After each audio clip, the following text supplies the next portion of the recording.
اور انہوں اس آگ کو اس گھڑی میں انہوں نے اپنا مثبت کردار ادا کیا، جس کے لیے ہم گلگت بلتستان کی تمام عوام اور تمام مکاتب فکر کے علماء کرام، بالخصوص آغا راحت صاحب جن کے پاس کل رات ہم چل کے گئے، بلکہ جاتے رہے، کل رات جب یہ بالکل اینڈ ہوا اس دوران، اور قاضی نثار صاحب، ان دونوں کا یقیناً علاقے کے اندر امن و امان کے قائم رہنے کے جذبات کو ہم نے دیکھا، اور ان کا دل کھول کے ہم نے ان سے بات کی، دل کھول کے انہوں نے اپنا پیغام دیا، اور اس پورے پروسیس کے اس پہ ہم جتنے یہاں امن کمیٹی اور پارلیمانی کمیٹی کے جو ممبران بیٹھے ہیں، ان سب کی جو کوشش اور سٹرگل ہے، اور یقیناً تحریک انصاف کو 6 مہینے کا وقت ہوا ہے، ہماری گورنمنٹ بنی ہے، گورنمنٹ بننے کے بعد ہمارے لیے یقیناً ایک بڑا امتحان تھا،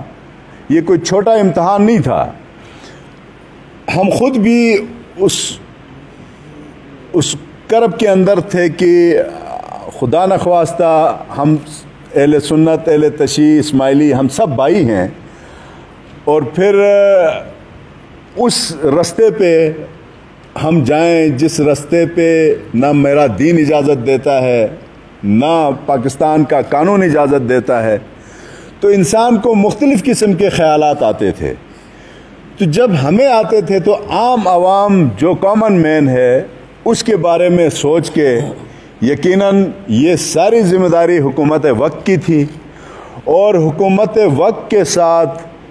پیس کمیٹی کے یہ جو 4 ممبران آپ کے سامنے بیٹھے ہیں،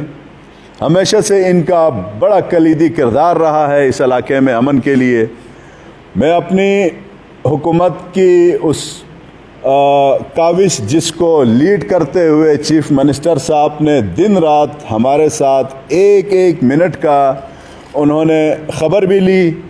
ہم ان کے پاس جاتے رہے، اپڈیٹ ان کو دیتے رہے، اور ان کے اس صبر کو بھی ہم سب یقین کریں، ہم سلام پیش کرتے ہیں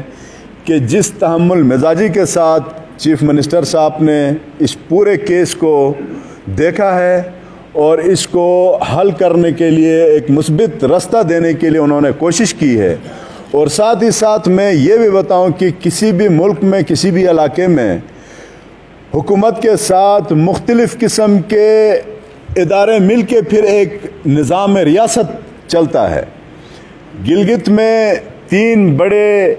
جو ہمارے مشینریز جس کو آپ کہیں ریاست کے ذمہ داران یا پھر ایجنسیز آپ کہیں، ان کا بہت بڑا کردار رہا۔ ان دونوں فریقین کے درمیان ہماری انہوں نے مدد کی، ہماری رہنمائی کی، اور پھر